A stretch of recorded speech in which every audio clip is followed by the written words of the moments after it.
So it's been about a year since we sold our house, packed up our lives, and we hit the road full time. It's hard to believe that it's been a year, though. I know. It's been a long year. We've been to a lot of places. We got a lot of stuff to cover. This is our 1 year full-time RV life review video. So stay tuned throughout the whole video because we're gonna be putting out some numbers, and a lot of good information for those just interested in RV life or those looking to go full-time in the RV life. So stick around all the way to the end.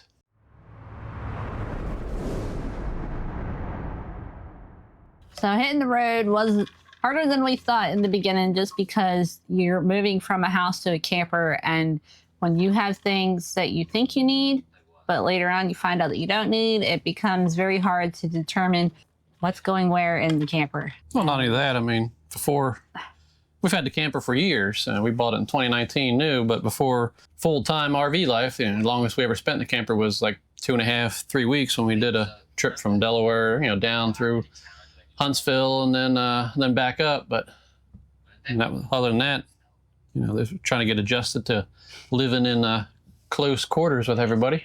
Because we sold our house. One of our first full-time RV life videos, selling our house, and then big snowstorm hitting Delaware. And then we hit the road and we headed to Florida for about a month. Yep, and then after Florida, we took I-10 west to pretty much California, except we didn't cross over into California. We went north. And then very on, right at the beginning, we never boondocked before, but we had the idea that we wanted to do some off-grid camping. So one of the first upgrades that we did to the camper while full-time RV living was adding a larger battery. We bought a... yeah, I think we were in Louisiana. Yes, we ordered and had shipped to the campground a APOC 460 amp hour lithium-ion battery. We got that installed. We don't have solar panels, so we also bought a generator. That way we can run that during the day for a few hours and charge up the battery, and it worked out great. We have a whole playlist on off-grid camping, so be sure to check that out.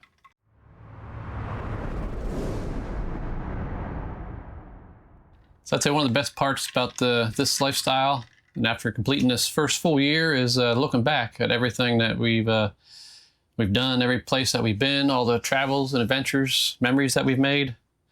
Been to 21 states. 21 states in 2025. Lots of adventures. And it wasn't just like a bucket list. We weren't just like zooming through everything. Most places we stopped and we were there for a week, though we had plenty of downtime and we had lots of time to explore and do hiking.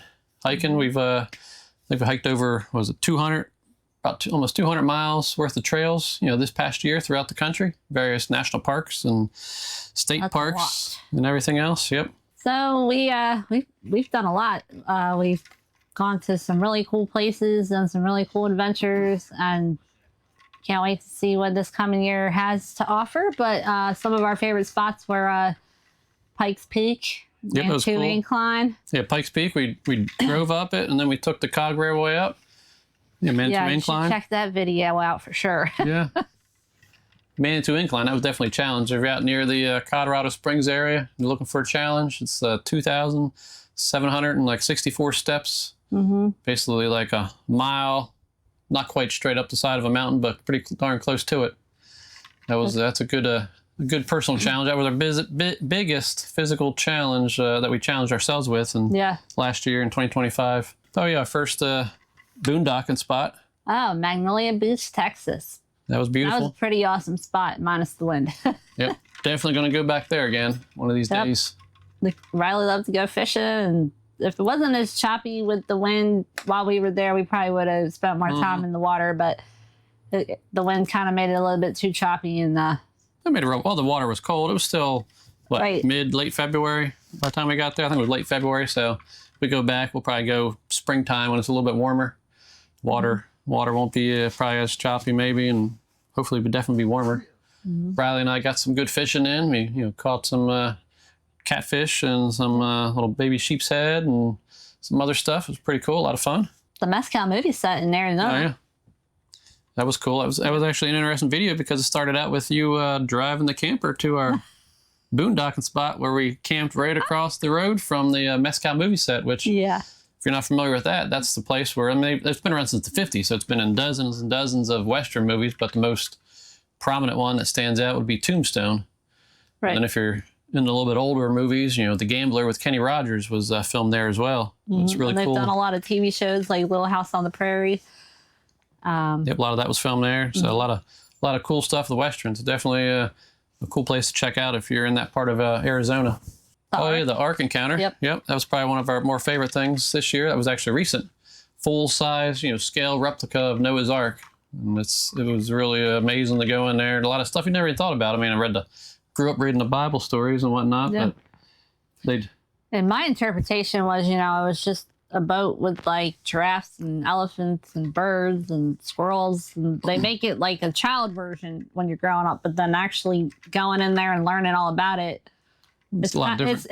It's similar, but it's not as it was depicted in like child books. Yeah, because I mean, they based it off the Bible, but the Bible doesn't really give you a whole lot of detail about Noah's Ark. They give you, you know, the dimensions and stuff like that, but you just have to figure out what a cubit is, which is typically, you know, the length of your forearm here.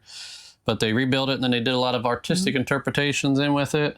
And the cool thing I never really thought about was, you know, how they transported water to feed, you know, the people, the family, Noah's family, as well as the animals, and then the food. They had systems for collecting rainwater and systems for Get rid of the waste. Get rid of the waste. It's all, you know, based on what ideas, I guess, technologies, and what the people were able to build at that time. The other interesting thing was the animals, like you were talking about, because it's thousands of years ago, so animals were a little different, more kind of dinosaur looking, I guess, with bigger lizards and things that aren't around anymore. So it's kind of cool to see that. I never really realized about that, but yeah, it was, what, 5,000-6,000 years ago or whatever. Right. And animals were a lot different back then. A lot of cool places we visit this year. And I'm sure 2026 holds a lot more cool places to visit.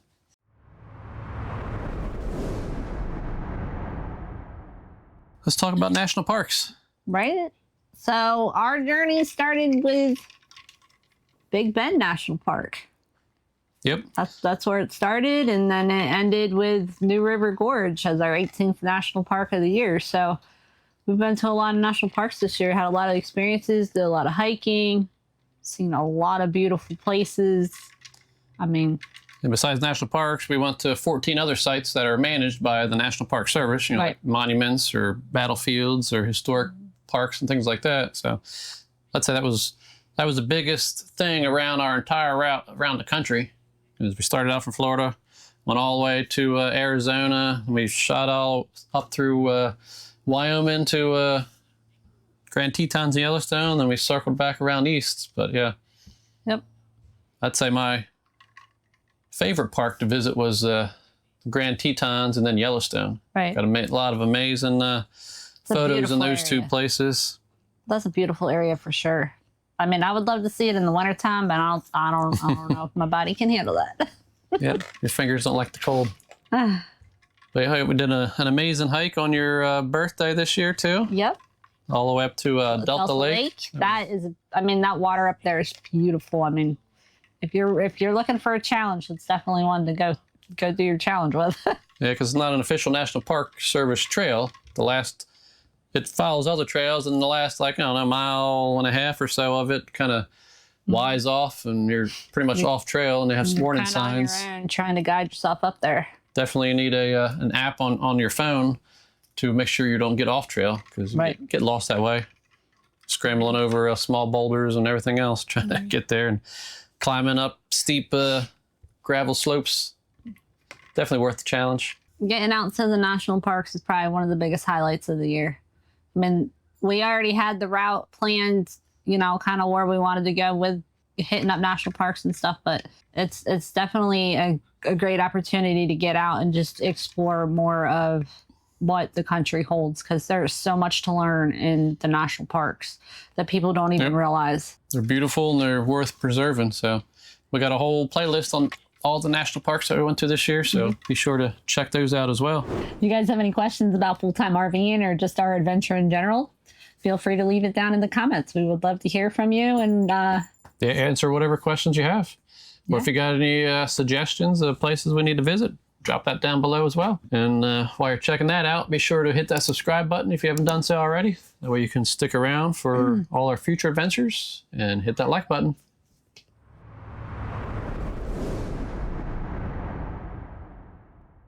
Also, this video won't be complete if we didn't talk about pros and cons of the full-time RV life. We'll talk about some of the pros first. Right.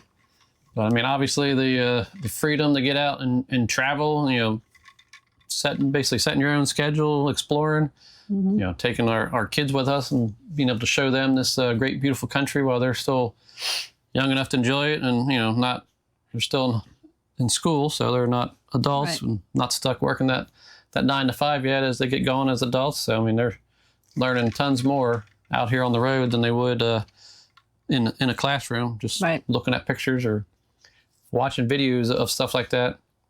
We traveled thousands of miles. Got some notes here. I'm gonna look down.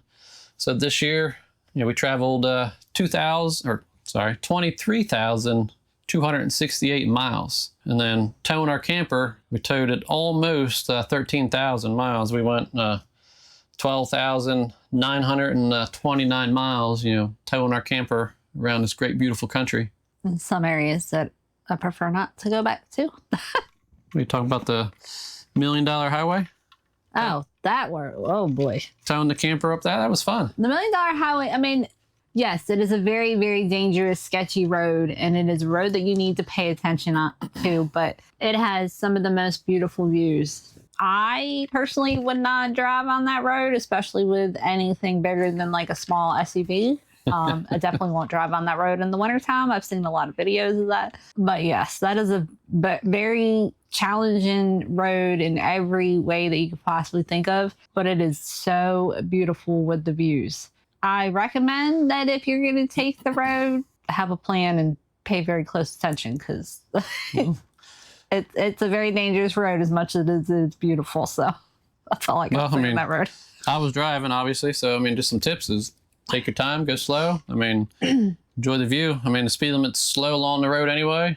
Sometimes you got to watch out for those other people that are trying to be in a hurry.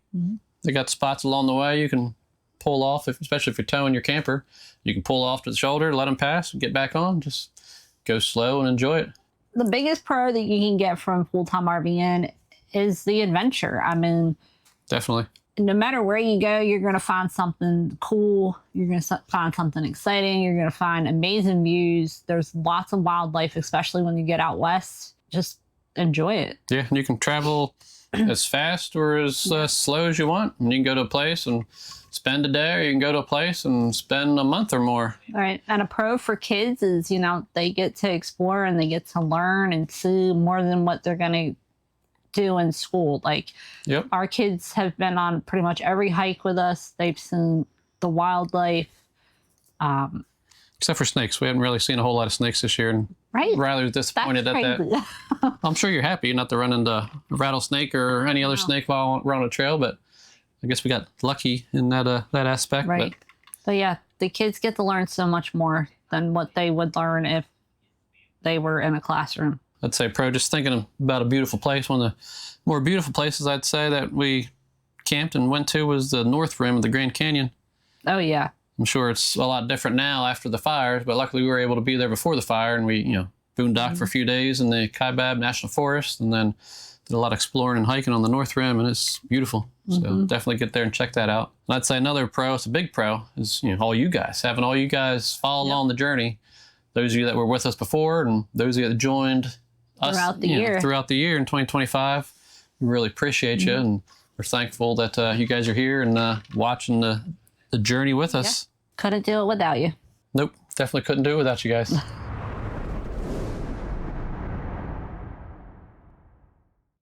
So now, if we talk about the pros, we can talk about some of the cons. So, I mean, all those miles comes lots of wear and tear on the truck. You get long travel days, you know, tired, cranky attitudes.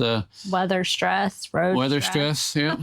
And then, you know, living in a small space, you know, we still have a lot of stuff compared, you know, for the space we live in. So I'm sure you're seeing in the background of a lot of our videos, you know, cluttered countertops and stuff like that. We've gotten more than a few comments about that, but I mean, we try to keep up with it the best we can, but we're just living life one day at a time. If there's a little bit of mess, then hey, life's messy at times. Not every road is a favorite road that you want to be on. So you have to pay very close attention to your surroundings. I mean, for me personally, I don't like getting into tight spaces that I don't think we can get out of, especially with the big rig. But luckily, I'm driving and I can get out of anything. We almost got stuck that one spot in Pennsylvania when we were traveling from Harbor's Host to Harbor's Host location. Right. We got to a road, and the road had a road closed sign right there. No warning out in the main road. We're trying to get to a cidery back there to stay the night. We were traveling across Pennsylvania from Indiana to Delaware, and we had to figure out what to do. Luckily, there was a driveway right next to us, and Ashley went down, talked to the gentleman at the house, and we were able to pull all the way through. His driveway cut back around because he had a farm, so we were able to go through that and get back to the main road. But I mean, we're still here, so I've gotten us out of every situation. some of the cons are just like your simple normal, like Oh yeah, I mean, it's still, not being around like family and friends if something happens, like not being able to have like the communication that you would if you were far away, or sometimes it can be, you know, tricky being in such a tight space with each other. You have to figure out, you know, how you're going to be able to do this and do that and get along. And yeah, I mean, life is still life, whether you're living in the house or living on the road in an RV. I mean, still have good days, still have bad days, you know, physically, you know, personally or whatever, emotionally, spiritually. And then stuff still breaks. I mean, stuff breaks in your house. Stuff's definitely going to break in a camper. So you just got to be prepared. RV life's definitely helpful if you're handy. I'm able to fix almost anything, luckily. So we've had little leaks and clogged drains, and we luckily haven't had anything major this year, except for some flat tires and stuff, which we'll talk about here in a few minutes. I wouldn't say there was any big cons. It's nothing that's majorly happened that it's going to have us sell the camper and move back to a house. That's for sure. We're going to keep on traveling. But yeah, I think that's it for the cons. You got anything else? Yeah, you excited? You're excited? Tango's excited because we are officially announcing the launch of our shop, our merch shop. And we actually put it up last year. Some of you guys have probably seen it, been on there, but this is the first time we actually talked about it on video. We redesigned the logo now. We don't have that little arrows crossing. A nice badge style logo, and the biggest thing we're launching the shop for is this shirt right here for the 250th anniversary of America. I'll throw it up on screen so you can see it better. It's the custom designed shirt that I designed, and we're selling it in $5 for every shirt of this that's sold, which will be a limited edition for this year. It won't be sold after July 4th, so get yours now. But $5, every shirt's going to be donated to the Night Stalker Association. Night Stalkers are the 160th. A lot of you guys probably don't know who that is or who they are. It's an elite Army aviation unit. You've probably seen them portrayed in some movies such as Black Hawk Down. Yep, Black Hawk Down, Lone Survivor. Probably heard them in the news associated with like the raids for Osama bin Laden. So it's the Army's elite special operations unit, and the Night Stalker Association helps out, you know, the family and the soldiers themselves. Especially if a soldier is killed in the line of duty, it helps out the family mainly with scholarships, so their kids can go to college. So every shirt we sell, $5 is going to be donated to them. So go to shop.campfiresandmotors.com to check it out.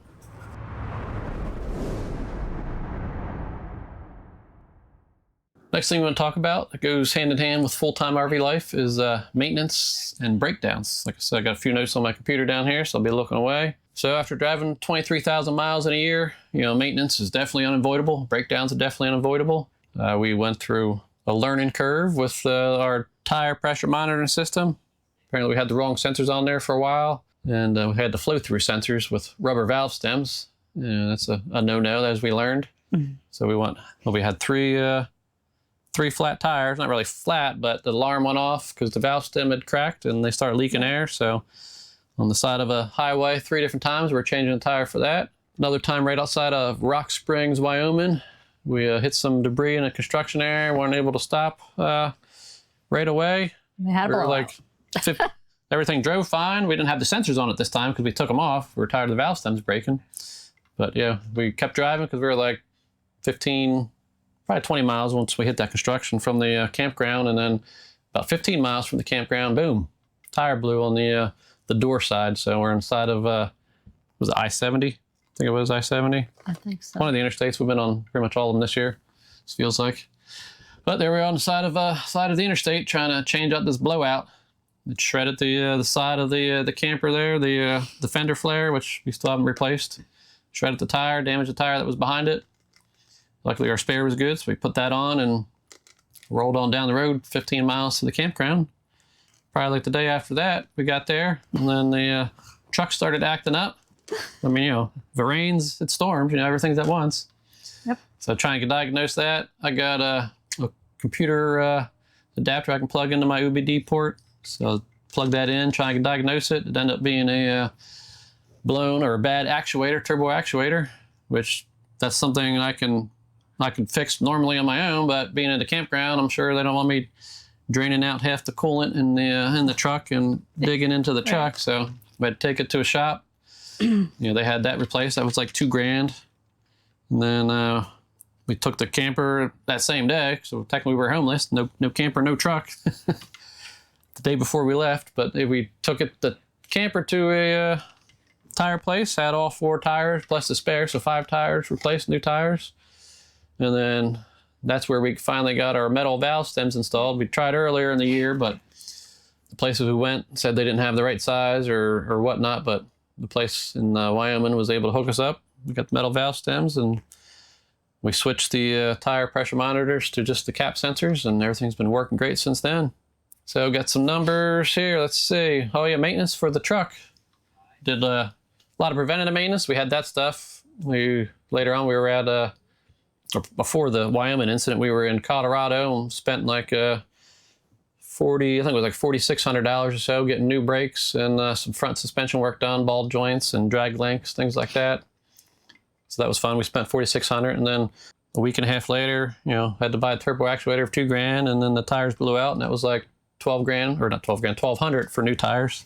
But all in all, I did other maintenance throughout the year, replacing filters. I run AMSOIL, so I don't have to change my oil that often. So we changed that just recently when we were in Delaware. And then when we were in Delaware, another issue popped up where we started, a couple months ago, we started having this squeaking sound. It's really weird. I mean, squeaking sounds are near impossible to trace unless you're familiar with that exact sound and you've experienced it before, because you'd only really hear it. You'd hear it sometimes at real low speeds, like right after you put the truck in park and just kind of we heard it more idle speed forward. Up. Yeah, that's what I'm saying. And then in reverse, that's when you'd really hear it, like squeak, squeak, squeak. Right. Almost sounded like a suspension. So past couple months, I've been looking around on the truck, you know, here and there, and then finally that squeak turned into a clank when we were in Delaware, but we were 30 minutes or so from our campground having dinner with a couple friends down in Dover. That's where it's awesome to be in a place where you know people. Yep. So luckily, thanks a lot, Brandon, for giving us a ride back. We ended up having our truck towed all the way from Dover back to actually my buddy's shop to have it worked on, because it's nice to have friends that have a garage and a lift. So that makes it even easier. But after waiting 3.5 hours for the tow truck to show up, they finally showed up and towed the truck back. My buddy Brandon was able to give us a ride, you know, all the way back home. And then I spent the whole entire night trying to figure out what the clanking noise was. And then finally figured it out come morning. Ended up being a bad U-joint. The U-joint right before the differential was all seized up. So I called another buddy, and he said he recommended a shop. So I took the drive shaft off, dropped it. Riley and I took it over to this shop and dropped it off. The guy replaced the U-joint. Nash and I went and picked it back up. Put it back on? And put it back on, reinstalled it, and then that was the problem. Everything was good to go. And this was one day late, actually. We had the campground we're at had a 14-day max stay limit, so luckily they understood. I mean, not like we could pull the camper out anyway, but we stayed one more night, and we only were 1 day behind driving, trying to get down here to Florida. So we also want to thank Jason for letting us use his garage to fix our truck. Yep, Jason is a big help. Lots of good hospitality there. It's good to have friends. Otherwise, I'd have been out in the cold in my mom's driveway or somewhere trying to work on the truck. Not only making that repair, but I did the brakes the week prior and changed the oil. So total for truck maintenance, is in the year of 2025, we spent $7,881.93. That includes the breakdowns and other work we had done on the road. And then unfortunately, we don't have a number for camper maintenance, but besides the tires, there wasn't really anything else. Just small stuff like replacing stuff. silicone, cleaning screens, fixing the door on the kitchen outside. Yeah, nothing really added up. Just the regular small stuff. The tires, the $1,200 for tires was the biggest thing. Yeah. And then another upgrade we did was we partnered with Sea Level and we installed their tank monitor system, which works out great. Be sure to check out that video. So the diesel fuel, that's the big one. That's another big expense. We have the Open Roads Fuel Card app, which saves us a lot of money. I wish the app would have a feature to tell you how much you actually saved in total. I mean, I'm not going to go back and add up, who knows how many hundreds of fuel stops we've had throughout the year, but in total we used 2,071 gallons of diesel fuel. Wow. Which came to a total cost of $7,066.62. Oh my God. For diesel fuel, which equals about $3.41 a gallon average that we paid the entire year of 2025. So those are definitely some big numbers between the diesel fuel of $7,066 and then the truck maintenance of $7,881. It all adds up quick. Oh my goodness. That's where sometimes traveling and staying at a place a month, will decrease that maintenance cost and breakdown issues as well as the diesel fuel. Like I said, we were traveling and pretty much once a week. Usually traveled on Tuesdays. Figured Tuesday was a good day to travel because if we did have an issue on the road, you still got, that day, and then Wednesday, Thursday, and Friday of places that are open. Oh, Tango sees one of those ibis birds outside. It's just a bird. He's not going to attack. He's not an attack bird. But maintenance definitely adds up quick. So if you're thinking of doing this lifestyle, definitely have a you can't go play with the bird. A plan and a budget in mind, right? For everything. Oh yes, you must. So have a little cushion there because stuff's going to happen.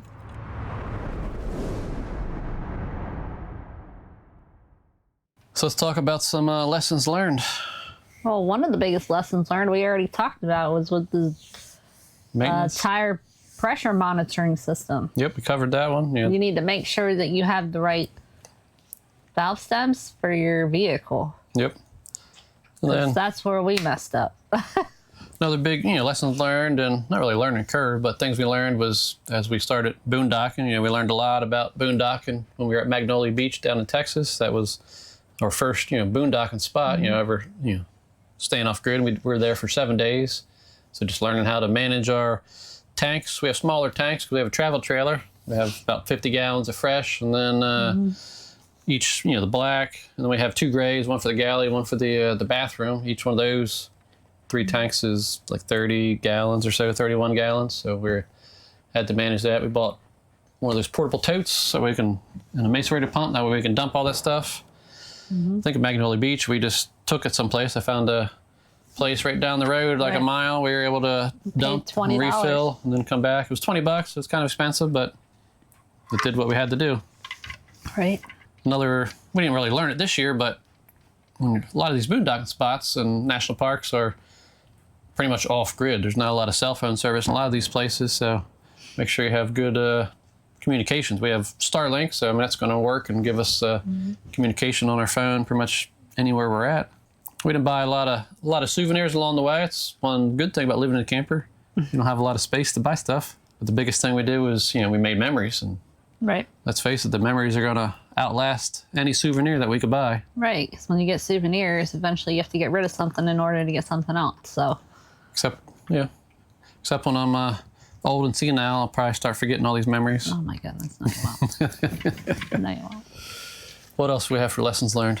Always having a plan of, how to get out of a situation, or, just kind of know what's around you. Like when we were by Devil's Tower and we wanted to stay in that national forest, but like we couldn't figure out where to camp, and being on such a small road with a big rig, like we had to use what we know, and we had to like pull up and back down these tight little camping roads that are made basically for smaller vehicles.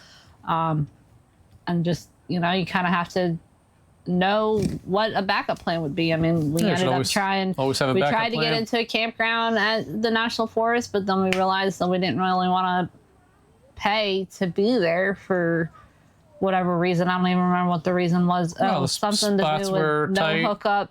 no hookups, and I think something to do with pets.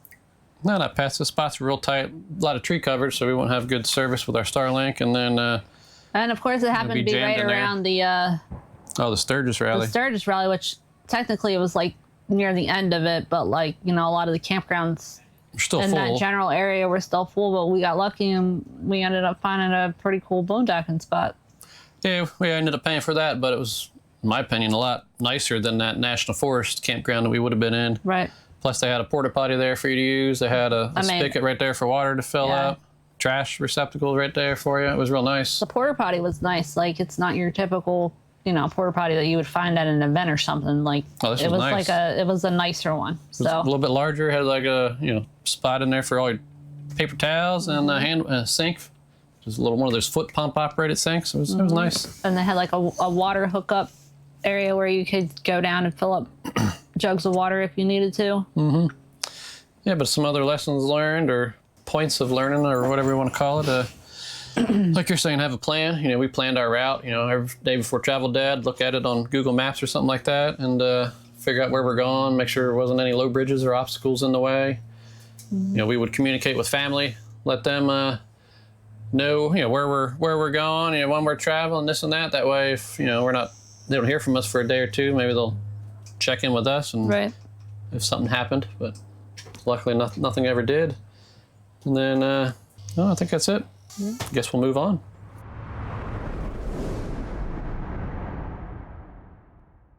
So this video would not be complete without hearing from the youngsters here on what they think of their RV life journey so far.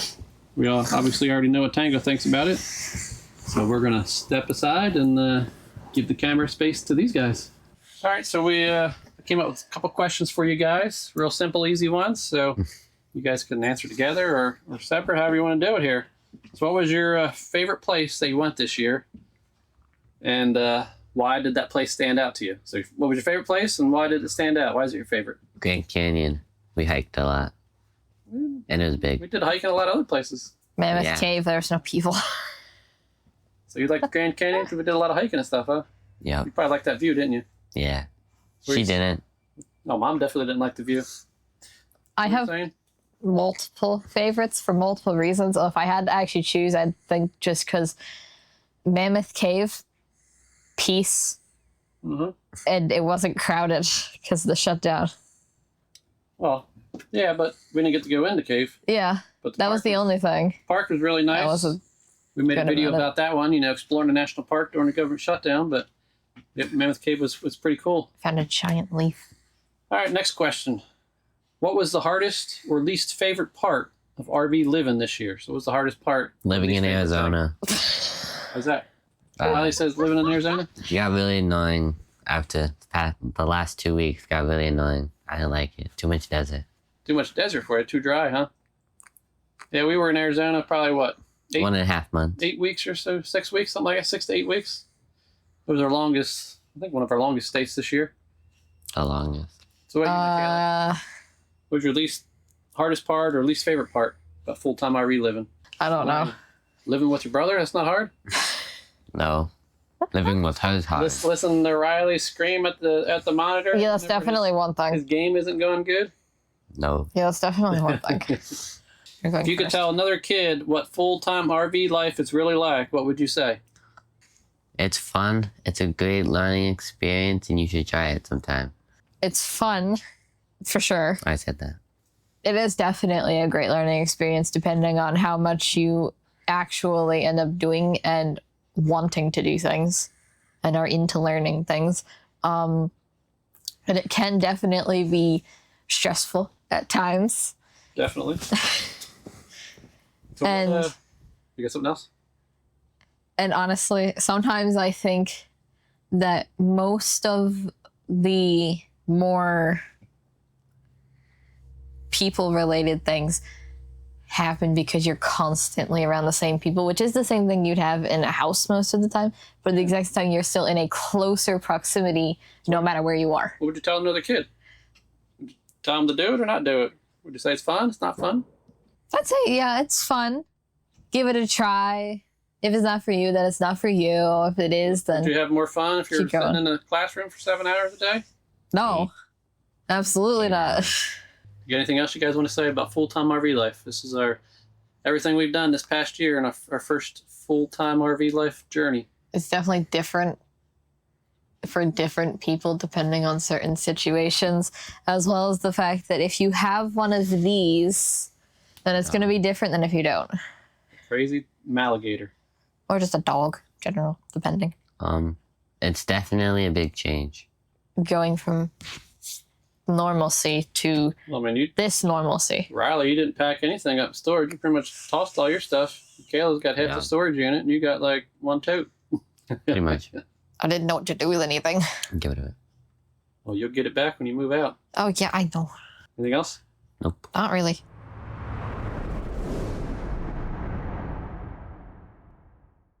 So when we look back on the year, we been to a lot of places, a lot of adventures, from swimming with manatees to climbing 2,700 steps at Manitou and driving up Pikes Peak and everything in between.